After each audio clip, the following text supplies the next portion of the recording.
सभी साथियों को मेरा नमस्कार। स्वागत है आप सभी का जीपी ऑनलाइन क्लासेस में। एक ऐसा मार्गदर्शन जो आपको सफलता की ओर लेके जाए। तो आप सभी को पता है कि आपको क्या करना है ना? सारे क्वेश्चन अटेम्प्ट और रॉन्ग क्वेश्चन को काउंट। तो बढ़ते हैं आज के पहले सवाल पर। ज़्यादा से ज़्यादा लोग सही उत्तर देंगे, है ना? जो भी सबसे पहले उत्तर देंगे मैं उनका नाम भी लूँगा। तो आज का पहला क्वेश्चन, सिंप्लीफिकेशन आपको यहाँ पे करना है और वैल्यू बताना है। आपके पास है सिंपल सी इक्वेशन। हम कर रहे हैं यहाँ पे बॉड मास। सबसे पहले ब्रैकेट, यहाँ पर क्या है 34 गुणा 2, यहाँ से निकल के आ गया 5 गुणा 68 बटे 6 प्लस का 7 माइनस का 8। ठीक है, ये चीजें हैं। अब इसे क्या कर लेते हैं, 5 गुणा 68 बटा 6 और ये प्लस का 7 और माइनस का 8, यहाँ से अल्टीमेटली आपके पास माइनस का 1 बचेगा, है ना? क्योंकि प्लस और माइनस है तो इसे आप किसी भी ऑर्डर में सॉल्व कर सकते हैं। अब यहाँ पे जितना आपके पास है ना? एक बार और क्रॉस चेक कर लेते हैं, क्योंकि यहाँ से जो आपके पास वैल्यूज है आपका आंसर पॉइंट में आएगा, है ना? और ऑप्शन कोई भी पॉइंट में नहीं है, डेसिमल में नहीं है ना? यहाँ पे हो जाएगा 11.33, 11 छंग 66, 11.33 इंटू 5 और माइनस का 1। इस तरीके से चीजें हैं। आपका ऑप्शन नंबर ई, है ना, नन ही होगा इसका आंसर। जो भी दिए गए ऑप्शंस हैं उनमें से कोई भी सही उत्तर नहीं है ना? इसे चाहें तो आप हल भी कर सकते हैं। 11 पचे 55 और 0.33 5 बार आएगा तो ये हो जाएगा 56.66। इसमें से जब आप माइनस करेंगे 1 तो अल्टीमेटली आपको आंसर मिलेगा 55.66, जो कि सही उत्तर बनता इस प्रश्न का। ठीक है, तो ज़्यादा समय देने की आवश्यकता नहीं है। बढ़ते हैं अगले प्रश्न पर। यह भी आपका सिंप्लीफिकेशन का ही सवाल है। इसे जल्दी से हल कीजिए। चलिए, तीनों ब्रैकेट हैं यहाँ पर। सबसे पहले स्मॉल ब्रैकेट, इसे सॉल्व कीजिए। उसके बाद मीडियम, फिर लार्ज।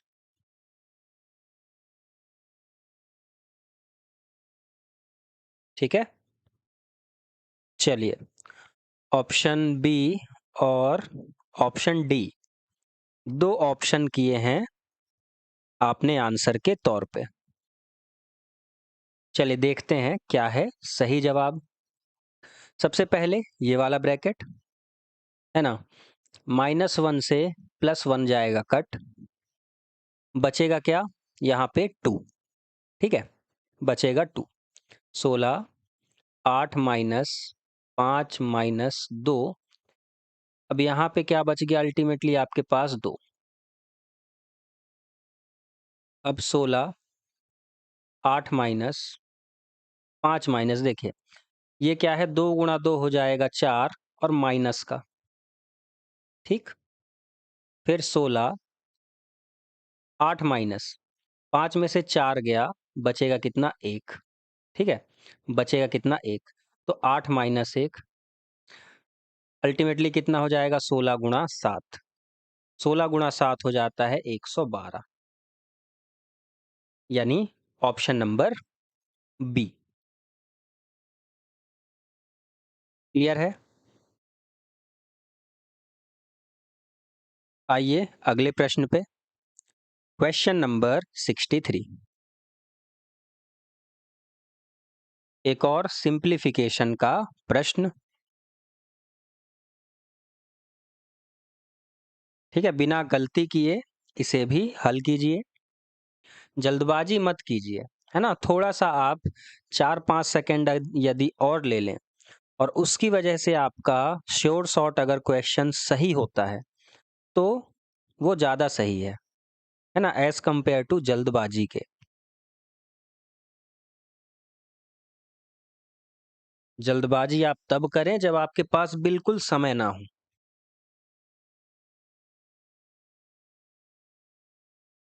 इसे भी करते हैं हल।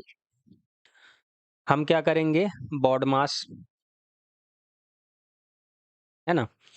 अब ये क्या हो जाएगा, 16 प्लस 3/4 ऑफ, है ना, ऑफ का मतलब गुणा है, और पहले हम ये वाली चीजें करेंगे तो ठीक है, कोई दिक्कत नहीं है। ब्रैकेट 32 माइनस, यहाँ पे पहले डिवीजन हो जाएगा सॉल्व, तो ये कितना बन जाएगा, 4 चौके 16 और ये हो जाएगा गुणा 6।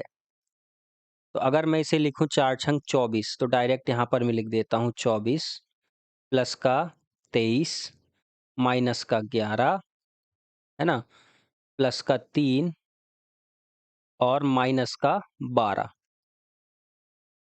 6 दूनी हो गया 12। अब देखिए यहाँ से ये माइनस का 11 और माइनस का 12, माइनस का 11 और माइनस का 12, ये बन जाएगा कितना, माइनस का 23। तो माइनस का 23 मैंने इससे क्या कर दिया, कैंसिल आउट, ये और ये कट गए, ठीक है, ये और ये कट गए। 32 और ये प्लस का है 3, ये बन गया 35। 35 में से 24 जाएगा, मैं यहाँ पर कर देता हूँ 3/4, ये क्या हो जाएगा 32 और ये 3 35 माइनस का 24। अब यहाँ से आएगा आपके पास 16 प्लस 3/4 गुणा, यहाँ से आपके पास निकल के आ जाएगा 11, ठीक है। अब इसे चाहे तो जैसी आपकी मर्जी हो वैसा हल कर लें, ये हो जाएगा 16 प्लस 33/4, ठीक है, 16 प्लस 33/4। अब यहाँ पर कुछ भी नहीं है तो आप ले लीजिए 1, एलसीएम आ गया 4, 16 चौके 64 और प्लस 33, ये हो जाएगा 6, 4 3 7, 6 3 9, 97/4, 97/4। कोई दिक्कत या परेशानी?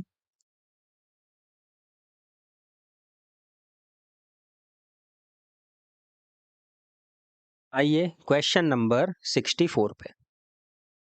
इसे भी आप सिंप्लीफिकेशन का ही प्रश्न कंसीडर कर सकते हैं।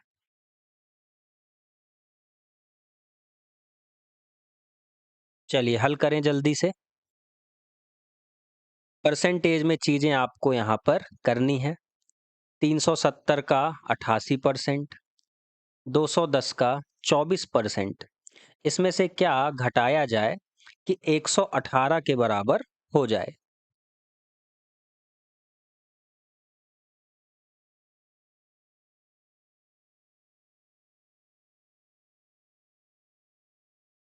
चलिए हल करते हैं। 88% यानी 88/100, ठीक है। मैं इसे इसका फ्रैक्शन ले लेता हूँ। देखिए मैं जो यूज करने वाला हूँ वो आपको लिख देता हूँ। इसे काटेंगे 4 से 22 बार में, ये हो जाएगा 25 बार में। तो यहाँ पर मैं यूज़ करूँगा 22/25, और 24% का फ्रैक्शन मैं यहाँ पर अगर बनाऊँ 24/100, तो 4 से काटूंगा 6 बार में और ये चला जाएगा 25 बार में, ठीक है। तो मैं यहीं पर यूज़ करने वाला हूँ 22/25, का मतलब होता है गुणा 370 प्लस 6/25 गुणा 210। क्या माइनस करेंगे, यहाँ पर मैं ले लेता हूँ x बराबर 118। अब कर दीजिए यहाँ पे कैलकुलेशन। तो क्या कीजिए, 5 से काट दीजिए, 5×5 = 25, और ये चला जाएगा 37 दूनी 74, 74 हो गया। 5×5 = 25 और 5 से इसे काटूंगा तो ये 42 बार में, है ना। अब 74 गुणा 22 और 42 गुणा 6, पूरे के उसमें क्या है, 5 है बटे में, तो इस 5 को मैंने टोटल का बटा ले लिया। यहाँ पे माइनस का x था बराबर 118 के, ठीक है। तो 22 चौके हो जाएगा 88, कैरी आया 8, 22 सत्ते 154 और 8 हो जाएगा 162, 1628 प्लस 42 गुणा 6, तो 6 दूनी 12, 252 होना चाहिए आई थिंक, हाँ 252, और माइनस का x बराबर हो जाएगा 118 के। ठीक है, आप चाहें तो इसे डायरेक्टली क्या कर सकते हैं, 8 और 2 10, कैरी आ जाएगा यहाँ पर 1, 5 3 8, 6 और 2 8, 1880 माइनस का 5x बराबर 118 गुणे 5। ठीक है, ये हो जाएगा। तो आप क्या करिए, इसे इधर भेज दीजिए या फिर 5x को इधर ले जाइए, आपकी मर्जी।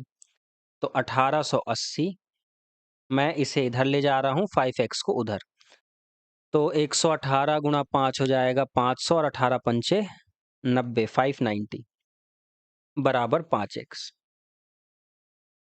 अब इसे जब करेंगे तो आ जाएगा ये 90 से 90 गया और 100 कम हो जाएगा, 1290 बराबर 5x। x की वैल्यू हो जाएगी 1290/5।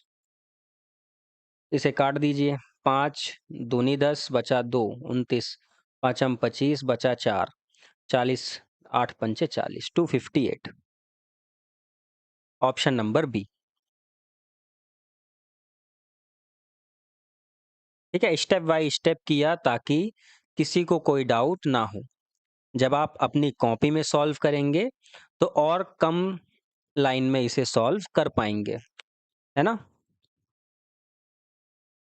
आप इतनी डिटेलिंग में चीजें नहीं लिखेंगे, सीधा कोई ना कोई स्टेप स्किप भी करके लिख लेंगे।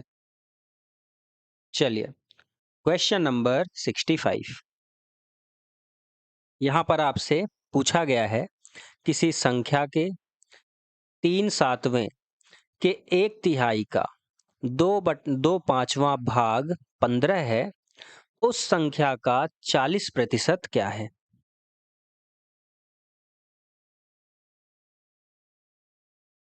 चलिए, जैसी जैसी आपको स्टेटमेंट बोली गई है सीधा कॉपी पे वही चीज लिखिए और हल कर दीजिए।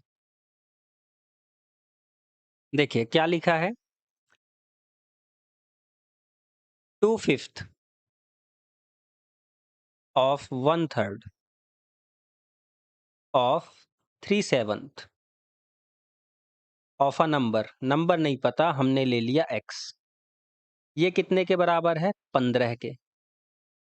ठीक है, 3 से 3 काट दीजिए, x को अपने पास रख लीजिए, बाकी नंबर्स को उधर भेज दीजिए राइट हैंड साइड में।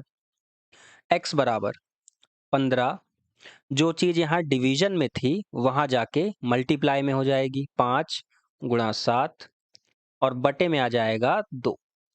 ठीक है, इतना हो गया आपका नंबर, ये पूरा क्या हो गया आपका नंबर। अब इसका क्या करना है, what is 40% of that number.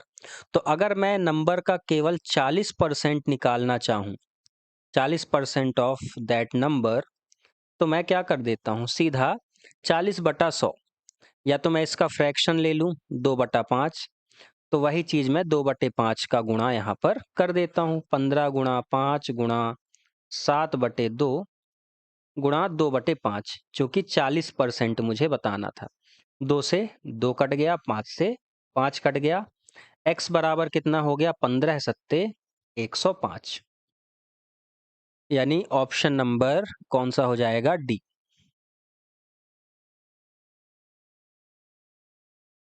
ठीक है, ऑप्शन में नहीं था तो घबराने की बात नहीं है, एक बार बस क्रॉस चेक कीजिए कि क्या आपने वैल्यूज सही रखी हैं, अगर सही हैं तो फिर कोई नहीं।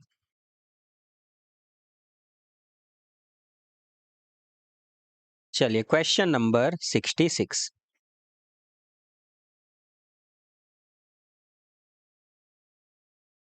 देखिए, ये जो नन ऑफ द अबव जो होता है नोटा टाइप का, ये सबसे खतरनाक होता है अगर किसी भी सब्जेक्ट के लिए, तो वो होता है इंग्लिश, और उसमें भी ग्रामेटिकल एरर वाले में, या जो सेंटेंस में एरर फाइंड आउट करने के लिए होती हैं। अगर उस टाइप के क्वेश्चन में नन है और वही अगर सही हो तो बहुत दिक्कत जाती है लोगों को। स्टेटमेंट बड़ी होनी चाहिए और थोड़ा सा अच्छी होनी चाहिए। बहुत लोग फंस जाते हैं।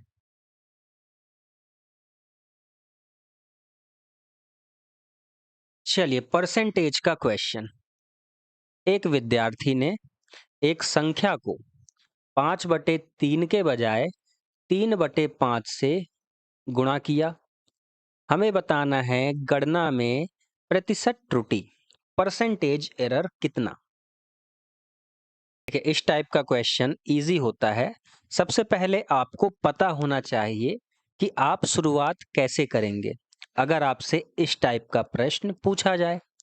अब देखिए, स्टेटमेंट पढ़िए। आपसे बोला गया विद्यार्थी ने एक संख्या, हमें संख्या नहीं पता, हमने मान लिया x, ठीक है।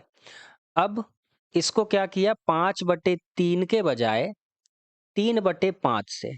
तो आपको जब भी इस तरीके से दिखे, आप जो डिनोमिनेटर है, जैसे 5/3 था, इससे गुणा करना था, यानी ओरिजिनली उसे इस नंबर से गुणा करना था, पर त्रुटिवश उसने 3/5 से कर दिया, है ना। ये रॉन्ग है, रॉन्गली। आपको क्या करना है, डिनोमिनेटर में जो संख्या है उसका लेना है एलसीएम, ठीक है। तो मैं यहाँ पर लिख देता हूँ एलसीएम ऑफ 3 एंड 5। 3 और 5 का एलसीएम हो जाएगा 15 है। अब आप इसी संख्या को, ये जो एलसीएम आया है, इसी को मान लीजिए कि यही है वो संख्या जिसको गुणा करना था विद्यार्थी ने। तो 15 गुणा ओरिजिनली क्या करना था, 5/3 से, यहाँ भी कर दीजिए। और त्रुटिवश क्या किया उसने, 15 का गुणा 3/5 से। दोनों नंबर्स निकालिए। तो 3 पचे 15, वास्तव में आना चाहिए था 25, लेकिन गलती से क्या आ गया, 5 तिया 15 और 3 तिया 9। तो होना चाहिए था 25, आ क्या गया 16, मतलब 9। तो डिफरेंस कितने का आया, डिफरेंस आ गया 25 माइनस 9। 16 की त्रुटि हो गई कितने पर, 25 पर। तो परसेंटेज एरर हो जाएगी कितना, 16/25 गुणा 100। 25 चौके 100, 16 चौके 64। 64% का क्या है यहाँ पर, एरर है। Option number D. क्लियर है। कुछ भी नहीं करना है आपको, डिनोमिनेटर में जो संख्याएं हैं उनका लेना है एलसीएम, उसी को मान लेनी है वो संख्या, और फिर बारी बारी से कर देना है गुणा। Question number 67, profit and loss, इसका प्रश्न है। स्टेटमेंट को पढ़िए। एक व्यापारी 100 इकाइयां 50 रुपए प्रत्येक पर खरीदता है और उन्हें 60 रुपए प्रत्येक पर बेचता है। उसका लाभ प्रतिशत क्या है, ठीक है। इस 100 इकाई से हमें कोई लेना देना नहीं है। अगर 50 रुपए की चीज 60 में बेची जाए, प्रॉफिट होगा 20% का। सीधा टिक करने वाला क्वेश्चन था ये।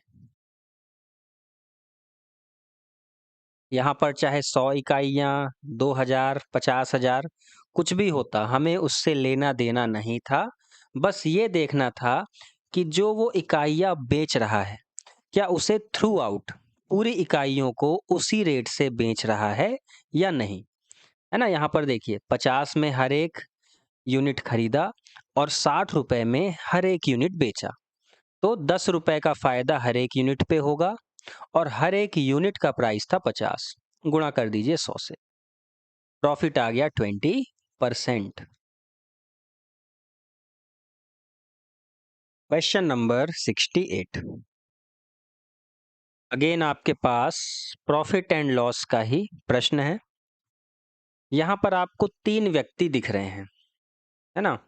व्यक्ति का नाम आपको अजीब लग सकता है, पर कंडीशनल है।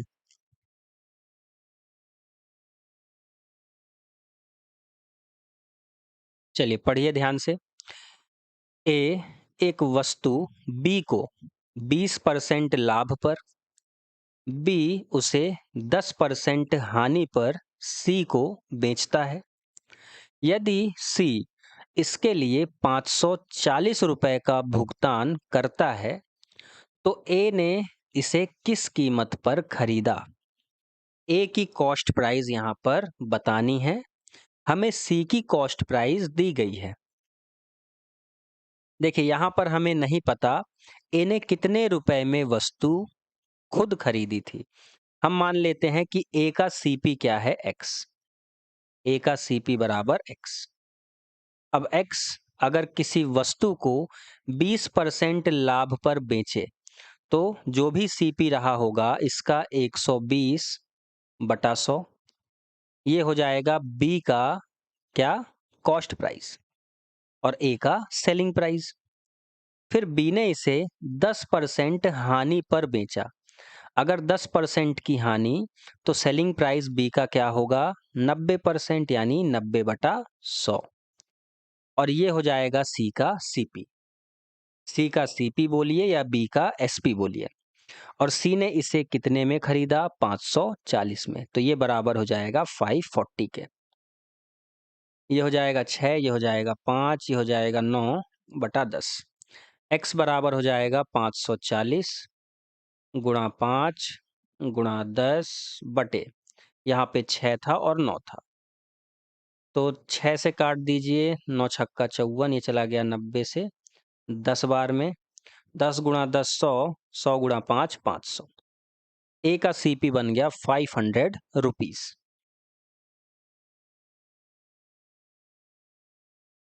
क्लियर है?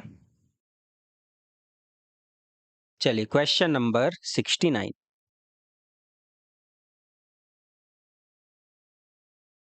एक और प्रॉफिट एंड लॉस का क्वेश्चन। प्रॉफिट एंड लॉस से आप एक्सपेक्ट कर सकते हैं कि इसके 3 क्वेश्चन आपसे पूछ लिए जाएं। वेटेज इसका ठीक रहेगा।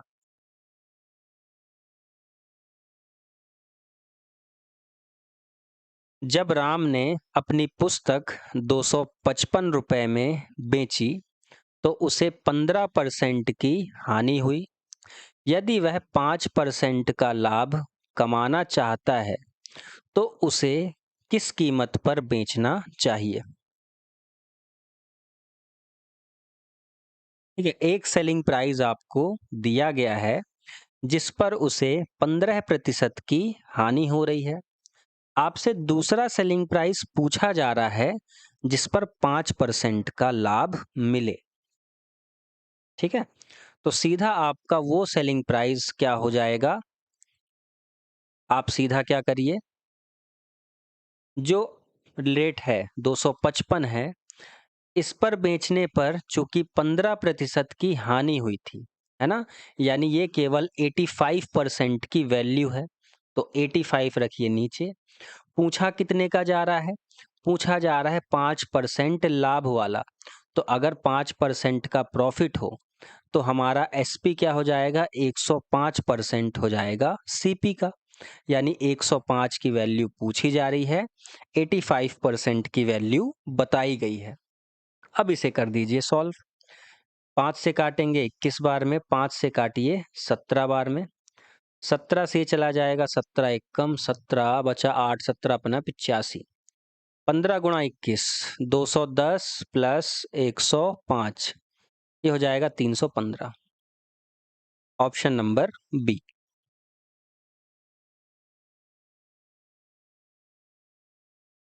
चलिए क्वेश्चन नंबर 70।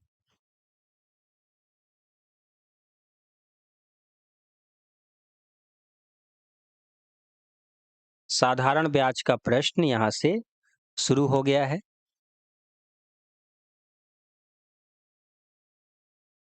एक व्यक्ति 5% रेट पर 8,000 रुपए उधार लेता है। 4 वर्षों बाद कुल देय राशि, है ना, इसे तो ऐसे ही कर सकते हैं। ठीक है, बिना पेन चलाए भी आप इसे हल कर सकते हैं। 5% रेट और 4 वर्ष का समय, यानी साधारण ब्याज हो जाएगा 20% प्रिंसिपल का। 8,000 का 20%, 8 और 8 8 1600, यानी ये बन जाएगा 9600। ऑप्शन में नहीं है। है ना। एक बार फिर से देख लेते हैं। 5 चौके 20 और 8 दूनी 16, बिल्कुल 9600 इसका करेक्ट आंसर होगा। ऑप्शन नंबर ई। वैल्यूज आप चाहें तो रखकर देख लीजिए। 8000 गुणा 5 गुणा 4 बटा 100, ये हो जाएगा साधारण ब्याज। 0 से 0 कट, 5 चौके 20, 20 गुणा 80, ये हो जाएगा 1600। तो 1600 रुपये ब्याज है और 8000 रुपये मूल था। तो पूरा अमाउंट बन गया कितना? 9600। या फिर आप डायरेक्टली 8000 पे गुणा कर देते, किसका? 1.2 का। सबसे शॉर्ट। चलिए बढ़ते हैं अगले प्रश्न पे। Question number 71। एक और प्रश्न यहाँ पे साधारण ब्याज का। यदि 640 रुपए की राशि 2 वर्ष में 832 रुपए हो जाती है, तो प्रति वर्ष समान ब्याज दर पर 4 वर्षों में 860 रुपए की राशि क्या होगी? है ना, आपसे अमाउंट पूछी जा रही है आफ्टर 4 इयर्स। सबसे पहले आप क्या कीजिए, ये जो पहली स्टेटमेंट थी, यहां से आप निकाल लीजिए रेट। ठीक है, ये इतने से, ये है आपका प्रिंसिपल, ये अमाउंट है और ये टाइम है।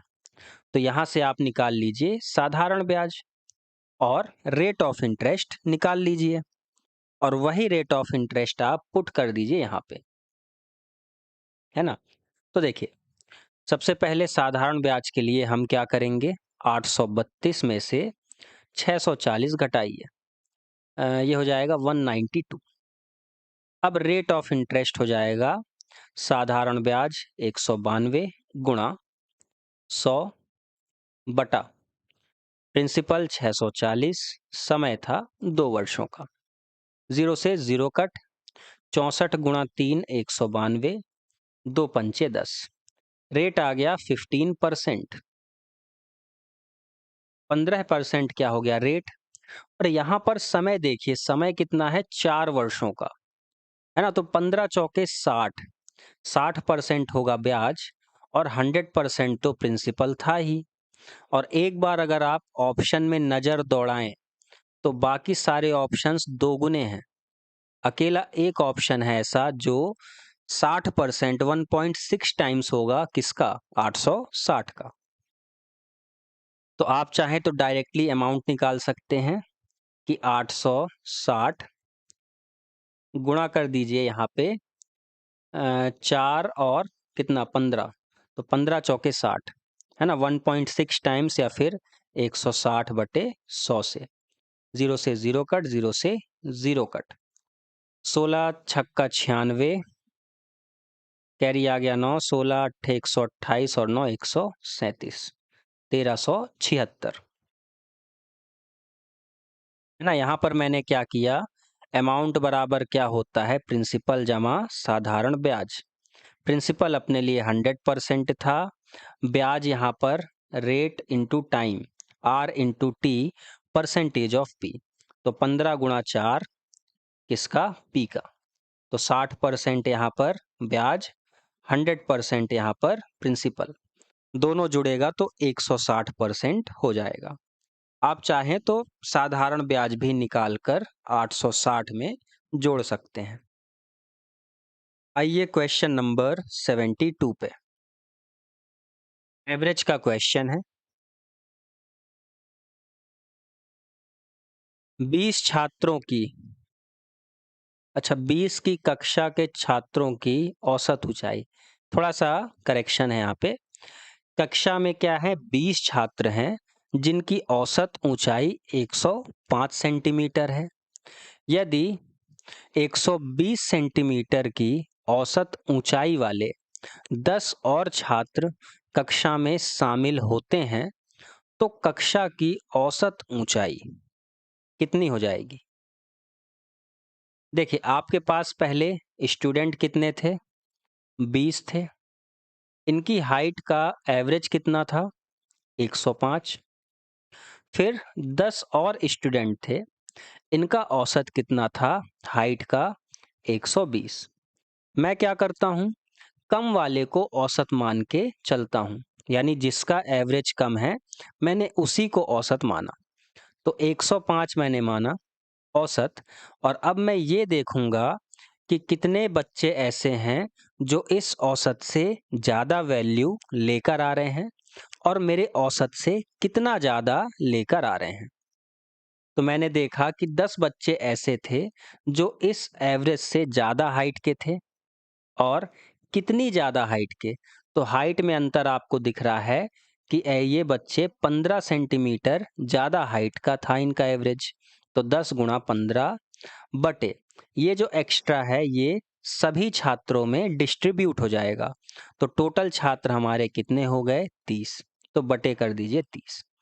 15, एक सेकेंड, है ना, 15 दूनी 30, और ये चला जाएगा 2 पंचे 10। 105 प्लस 5 ही हो जाएगा 110। तो एवरेज हाइट बन गई पूरे 30 छात्रों की 110। चलिए, क्वेश्चन नंबर 73। एक क्रिकेटर का 10 पारियों का एक निश्चित औसत होता है। 11वीं पारी में उन्होंने 108 रन बनाए, जिससे उनका औसत 6 रन बढ़ गया। उसका औसत है कितना? इसका जवाब आप बिना पेन चलाए दे सकते थे। 10 पारियों का औसत कुछ भी रहा होगा, हमें लेना देना नहीं है। 11वीं पारी में उसने कितने रन बनाए? 108। और एवरेज कितने से बढ़ गया? एवरेज बढ़ गया 6 से। आप बस इतना देख लीजिए कि एवरेज कितने से बढ़ रहा है और उसने रन कितने बनाए थे। अगर एवरेज बढ़ जाए 6 से, है ना, और 10 पारियों का औसत बढ़ रहा है, तो 10 गुणा 6, इतने रन उसे एवरेज बढ़ाने में लग गए होंगे। इतना ही आप इससे सब्सट्रैक्ट कर दीजिए और वही हो जाएगा क्या? औसत। सीधा आपका औसत बन गया 48। Option number A. ठीक है, आपका औसत बन जाता किसका? ये औसत जो हमने निकाला है ये 11वीं पारी का है ना, इस बात का विशेष ध्यान रखिएगा। 11th इनिंग का। तो ये हो जाता जितने रन बनाए गए हैं माइनस 11वीं पारी में जितने रन बनाए गए, माइनस कर दीजिए 10 पारियों का औसत जितने रन से बढ़ रहा है। तो 10 पारी गुणा कितने से बढ़ा? 6 से। आपके पास आ जाएगा 108 माइनस का 60। ये हो गया 48। ठीक है, आगे बढ़ते हैं क्वेश्चन नंबर 74 पे।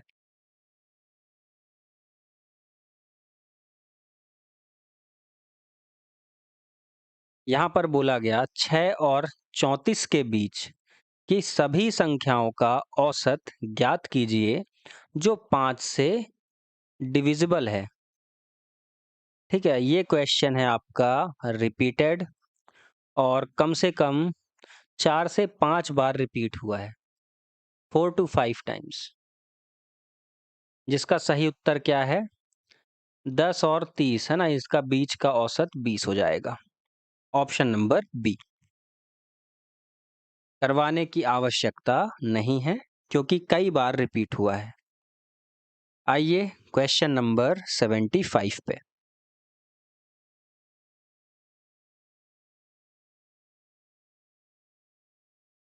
टाइम एंड वर्क, उसका भी मसालेदार क्वेश्चन। 10 आदमी एक काम को 12 दिन में, तो 20 दिनों में काम पूरा करने के लिए कितने व्यक्ति चाहिए? ठीक है, बहुत बेसिक सा और बहुत इजी क्वेश्चन। देखिए 10 आदमी 12 दिन में, तो टोटल वर्क हो गया 10 गुणा 12। अब इसी काम को 20 दिन में करना है और नंबर ऑफ मैन बताने हैं, तो गुणा कर दीजिए m से। चाहे तो यहीं से काट दें, है ना। 10 गुणा 12 120 बटा 20 हो जाएगा कितना, 6 के बराबर। नंबर ऑफ मैन हो गए 6। ऑप्शन नंबर सी।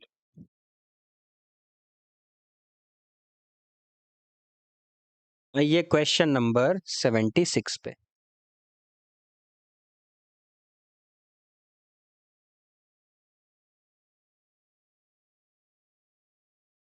लास्ट में आपको मैं बेसिक वाला तरीका भी बतला दूंगा, टेंशन लेने वाली बात नहीं।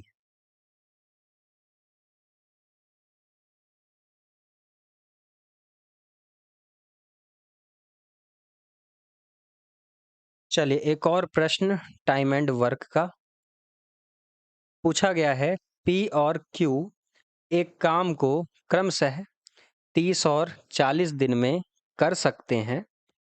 उन्होंने एक साथ काम शुरू किया, लेकिन कुछ दिनों बाद पी काम छोड़कर चला गया। क्यू ने शेष काम 12 दिन में पूरा किया। पी कितने दिन बाद चला गया? ठीक है, देखते हैं। यहां पर क्या है, पी और क्यू। पी कर रहा है 30, ये कर रहा है 40 दिन में। लीजिए इनका एलसीएम। तो 4 तियां 12, 120 हो गया टोटल वर्क।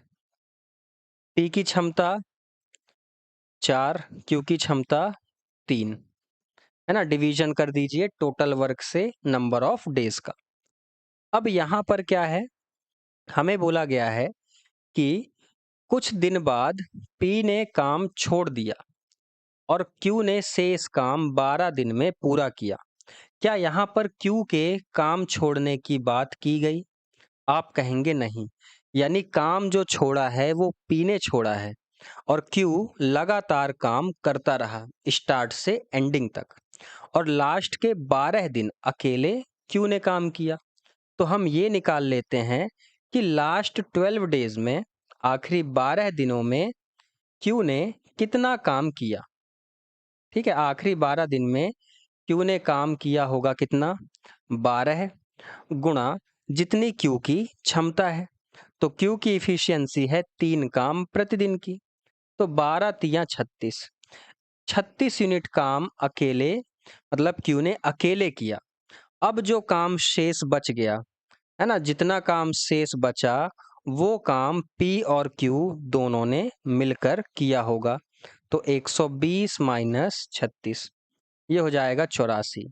तो ये 84 यूनिट वर्क जो है ना, ये पी प्लस क्यू दोनों ने मिलकर किए थे। तो अगर ये दोनों 84 काम मिलकर करें तो इन्हें कितना नंबर ऑफ डेज लगेगा?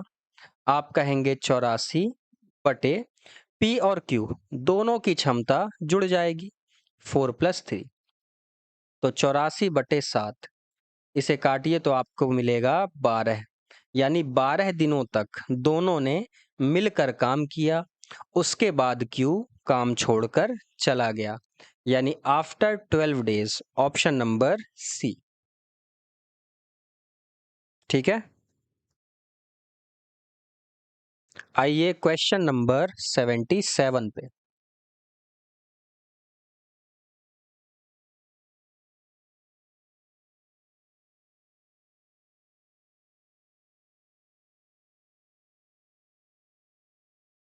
देखिए आज के भी क्वेश्चन क्या है, लाइट ही है ना। इतना कोई किसी भी क्वेश्चन में डिफिकल्टी आपको नहीं लगी होगी। हाँ, वो बात अलग है कि आसाम का जो सर्कल था उसके क्वेश्चंस बहुत ज़्यादा ही इजी थे, है ना। वो पूरा 20/20 वाला क्वेश्चन था।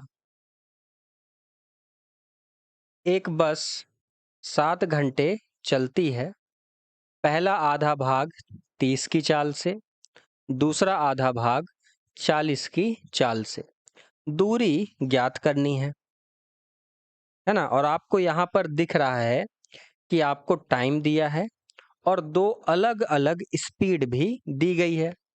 और ये भी बताया गया है कि दोनों स्पीड से आधा आधा भाग तय किया जा रहा है। यानी दोनों ही स्पीड से समान दूरी तय की जा रही है। तो आपका यहाँ पर हम क्या लेंगे, एवरेज स्पीड, है ना, average speed into time. Average speed यहाँ पर बन जाएगी 2 गुणा 2xy upon x plus Y, 2 गुणा 30 गुणा 40 बटे 40 प्लस 30 70, टाइम था 7 घंटे का। तो 7 से कट जाएगा 10 बार में, एक जीरो आप काट दीजिए, तो 40 गुणा 6 ये हो जाएगा 240। Option number D. आगे बढ़ें। Question number 78।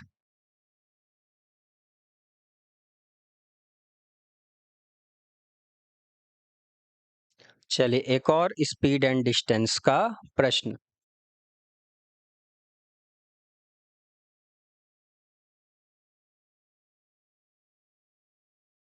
और यहाँ पर बात की जा रही है दो ट्रेनों के मीटअप की, है ना। दो शहरों ए और बी के बीच की दूरी 330 है।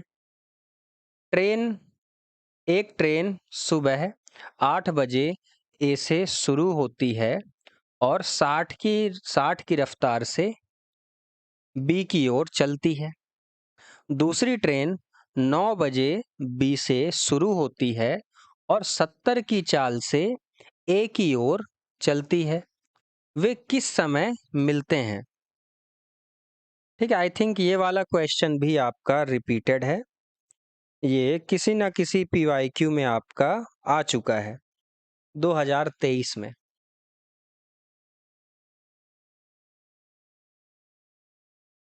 ठीक है, इसे हल कर लेते हैं। देखिए, जब भी कभी आपको इस तरीके से स्टेटमेंट में दिया जाए या जानकारी दी जाए कि दो ट्रेन हैं, है ना, और दो पॉइंट के बीच चल रही हैं, जैसे यहाँ पर ए और बी, तो सबसे पहले बना लीजिए ए और बी। इनके बीच की दूरी कितनी है? ये है 330 किलोमीटर। अब एक ट्रेन क्या है, यहाँ पे मान लेते हैं T1 है, एक ट्रेन T2 है। T1 जा रही है ए से बी की तरफ, T2 जा रही है बी से ए की तरफ। T1 की स्पीड 60, T2 की स्पीड 70, है ना, 70। चलिए ठीक है, प्रश्न में मुझे लगता है थोड़ा सा करेक्शन होना चाहिए यहाँ पे, ना, जितना मुझे यहाँ पे लग रहा है, यहाँ पे 75 होना चाहिए। इसे करेक्ट करिएगा, 75, 75। दूसरे ट्रेन की स्पीड है 75।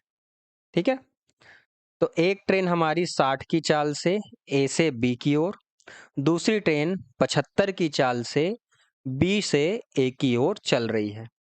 अब यहाँ पे हो क्या रहा है कि इन दोनों ट्रेनों की चलने की जो टाइमिंग है ये अलग अलग है।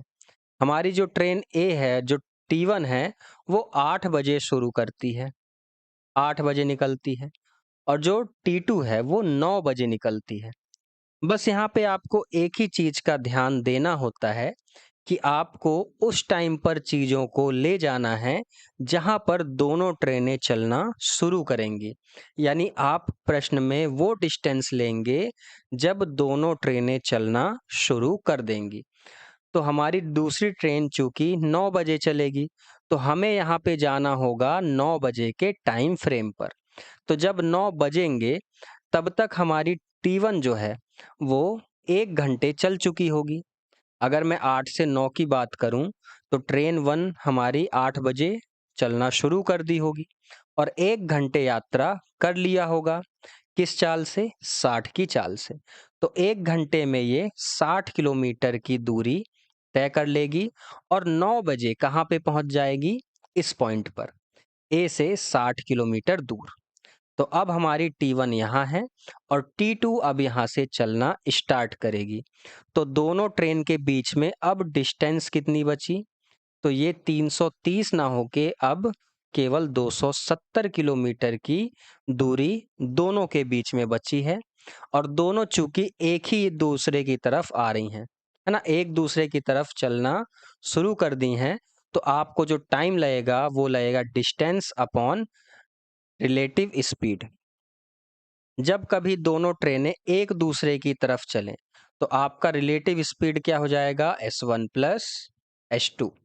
तो यहाँ पर डिस्टेंस आपको दिख रहा है 270 और दोनों ट्रेनों की स्पीड यहाँ पर जुड़ जाएगी तो 60 प्लस 75, ये हो जाएगा 270 बटा 135। तो ये चला जाएगा 2 बार में, यानी 2 घंटे इन दोनों ट्रेनों को लगेगा मिलने में। और किस टाइम फ्रेम से, तो 9 बजे के टाइम फ्रेम से, यानी 9 बजे के बाद 2 घंटे बाद ये ट्रेनें आपस में मिलेंगी। तो इस पे आप क्या करिए, 9 जोड़ दीजिए, ये हो जाएगा 11 बजे का समय, 11 AM।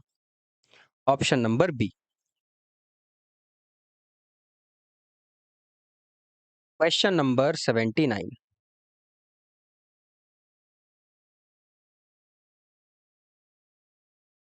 यूनिटरी मेथड का प्रश्न है, सॉल्व कीजिए।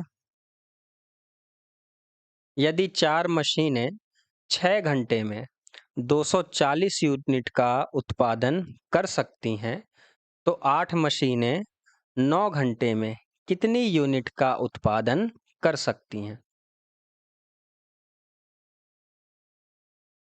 बताइए। देखिए, 4 मशीन थी, 6 घंटे में 240 यूनिट उत्पाद कर रही हैं, है ना। तो आप चाहें तो एक मशीन का 1 घंटे का वर्क निकाल सकते हैं और फिर उस पे गुणा 8 और गुणा 9 कर दीजिए, है ना। जैसे यदि मैं एक मशीन का पर आवर का वर्क निकालूं तो ये हो जाएगा 240 बटा 4 और 6 घंटे में, तो बटे आ जाएगा 6। यहाँ से आपको मिलेगा कि एक मशीन 1 घंटे में 6 चौके 24 10 यूनिट का उत्पाद कर रही है। एक मशीन 1 घंटे में 10 यूनिट का उत्पादन कर रही है, तो 8 मशीन कितने, 9 घंटे में। इस 10 पे आप गुणा कर दीजिए किसका, 8 का और 9 का, 80 गुणा 9, ये हो जाएगा 720। ठीक है, ऑप्शन नंबर सी। आइए क्वेश्चन नंबर 80 पे, आज की क्लास का लास्ट क्वेश्चन, और ये क्वेश्चन भी आपका टाइम एंड वर्क का है।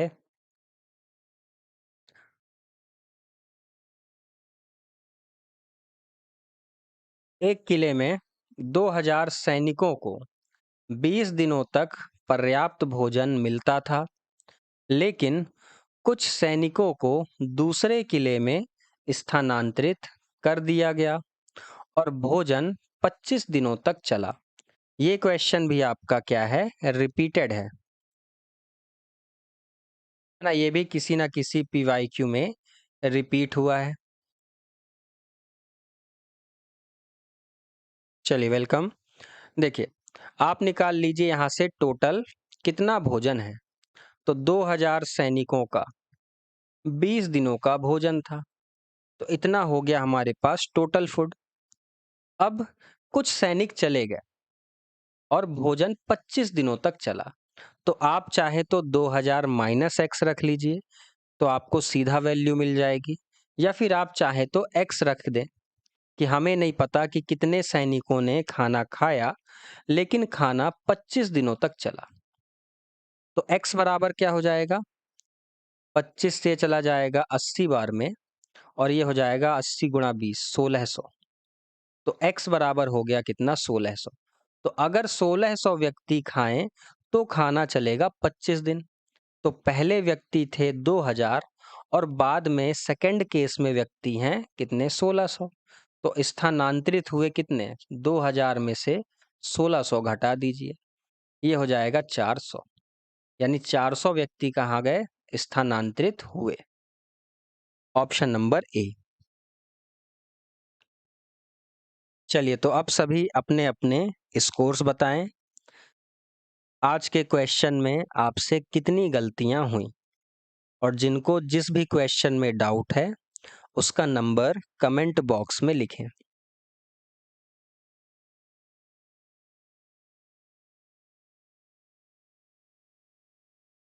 चलिए, ऑल करेक्ट, बहुत बढ़िया। जिन्होंने सारे सही किए हैं, वेरी गुड। Question number 78। चलिए, 2 क्वेश्चन नहीं बने, ठीक है, कोई बात नहीं। 80%, 16 सही। 270 कैसे आया? देखिए, 270 यहाँ पे इस वजह से आया क्योंकि देखिए, एक ट्रेन हमारी 8 बजे चलना शुरू कर रही थी और दूसरी ट्रेन हमारी 9 बजे चलना शुरू की। तो हमने क्या किया, हमने वो पॉइंट देखा या हम उस पॉइंट पर जा रहे हैं जब दोनों ट्रेनें चलना शुरू करेंगी। तो चूंकि हमारी ट्रेन 2 जो है, देखिए यहाँ पे ट्रेन जो 2 है वो 9 बजे चलना शुरू करती है बी से ए की ओर। तो मैं क्या कर रहा हूं कि 9 बजे मैं देखूंगा कि 9 बजे की स्थिति क्या है ना? क्योंकि दोनों ट्रेनें एक दूसरे के ओर चल रही हैं। तो 9 बजे की स्थिति में ये देखूंगा कि इनके बीच की दूरी, डिस्टेंस दोनों ट्रेन के बीच में कितनी। उस हिसाब से फिर मैं स्पीड बराबर डिस्टेंस अपॉन टाइम रखूंगा, है ना? तो डिस्टेंस दोनों ट्रेन के बीच की। इसलिए मैंने क्या किया, 9 बजे का टाइम फ्रेम लिया कि 9 बजे दोनों ट्रेनें चलेंगी। तो हमारी चूंकि ट्रेन 1 जो थी वो 8 बजे चल रही थी और रफ्तार थी उसकी 60 किलोमीटर प्रति घंटे की, यानी 1 घंटे में 60 किलोमीटर, इस दर से हमारी ट्रेन 1 चल रही है। तो 9 बजे हमारी ट्रेन 1 ए से कितना किलोमीटर आगे, 60 किलोमीटर आगे पहुंच जाएगी। यानी अब हमारी जो T1 है ना वो यहाँ पहुंच गई है। 9 बजे हमारी T1 यहाँ पे है और 9 बजे हमारी T2 पॉइंट बी से चलना शुरू करेगी, यानी रेडी है। तो इनके बीच में अब डिस्टेंस 330 नहीं होगी, 60 किलोमीटर घट जाएगी, है ना? इस बिंदु से इस बिंदु की दूरी कितनी बची, 270। इसलिए मैंने यहाँ पर डिस्टेंस लिया 270।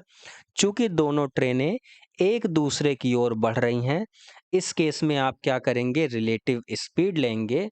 और रिलेटिव स्पीड यहाँ पर दोनों ट्रेन क्योंकि एक दूसरे की ओर बढ़ रही हैं, इसलिए S1 प्लस S2। अगर एक ही दिशा में होती तो S1 माइनस S2 होता। ठीक है, आप इसे ऐसे समझिए कि कोई व्यक्ति आपकी ओर आ रहा है और आप उसकी ओर आ रहे हैं, तो आप जल्दी मीट करेंगे। वेयर एज अगर आप अकेले चल रहे हैं तो थोड़ा समय लगेगा, लेकिन अगर वो व्यक्ति भी उसी दिशा में बढ़ रहा हो जिस दिशा में आप जा रहे हो, तो आपको ज़्यादा समय लगेगा, है ना? चलिए, क्वेश्चन नंबर 73, बेसिक। देखिए, यहाँ पे बेसिक से आप कैसे करेंगे, आपको सबसे पहले क्या मानना है कि 10 पारियों का उसका औसत क्या था। मुझे नहीं पता कि 10 पारी में उसका क्या औसत था, तो मैं मान लेता हूँ 10 पारी का एवरेज कितना, x। 10 पारी का औसत मैंने माना x। तो अगर मैं 10 पारियों का योग निकालना चाहूं तो वो कितना हो जाएगा, औसत गुणा कुल संख्या। औसत है मेरा x और पारियों की संख्या है कितनी, 10, यानी योग बन गया 10x। 10 पारियों की जो रनों का योग है वो 10x हुआ। अब 11वीं पारी में जो क्रिकेटर था उसने कितना मारा, तो 11वीं पारी में उसने मारे हैं 108 रन, है ना? 108 रन। और औसत कितने से बढ़ गया, औसत बढ़ गया 6 से। तो अब मैं क्या कर रहा हूं, दोनों जो कंडीशंस थी, दोनों जो योग थे वो निकालने जा रहा हूं कि यहां पर मेरा 10 पारी का योग था कितना, 10x, प्लस 11वीं पारी का योग 108 रन, मतलब 11वीं पारी में उसने 108 रन बनाए। ये बराबर हो जाएगा, मेरा 11वीं पारी के बाद कितना औसत बन गया था, तो औसत में 6 की वृद्धि हुई थी, यानी अब औसत बन गया x+6। औसत बन गया x+6 और कितनी पारियों का, ये है 11 पारियों का। ठीक है, तो ये देखिए यहाँ पर क्या है, मैंने रनों का योग, ये था एवरेज, ये था कुल पारी, और यहाँ पर भी क्या था, ये 10 पारी का योग था, 10 पारी का योग था, और इसमें मैंने 11वीं पारी का रन जोड़ दिया प्लस 11th इनिंग, तो दोनों क्या हो गए, इक्वल हो गए।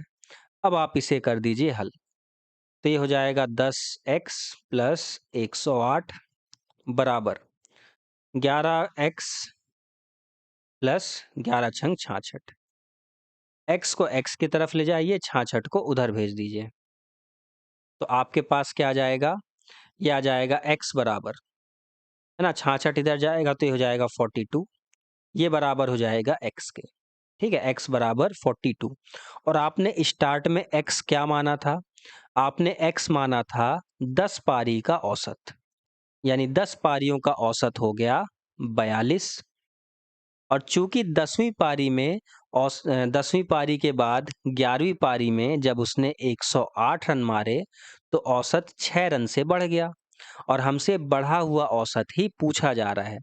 तो 11th इनिंग के बाद औसत कितना हो जाएगा, x+6, तो 42 जमा 6, ये हो जाएगा 48।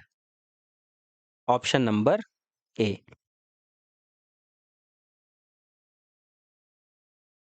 और कोई क्वेश्चन जिसमें डाउट हो? चलिए तो फिर आज की क्लास के लिए इतना ही, मिलते हैं आप सभी से नेक्स्ट क्लास में। सभी अपना ध्यान रखें, पढ़ाई जारी रखें।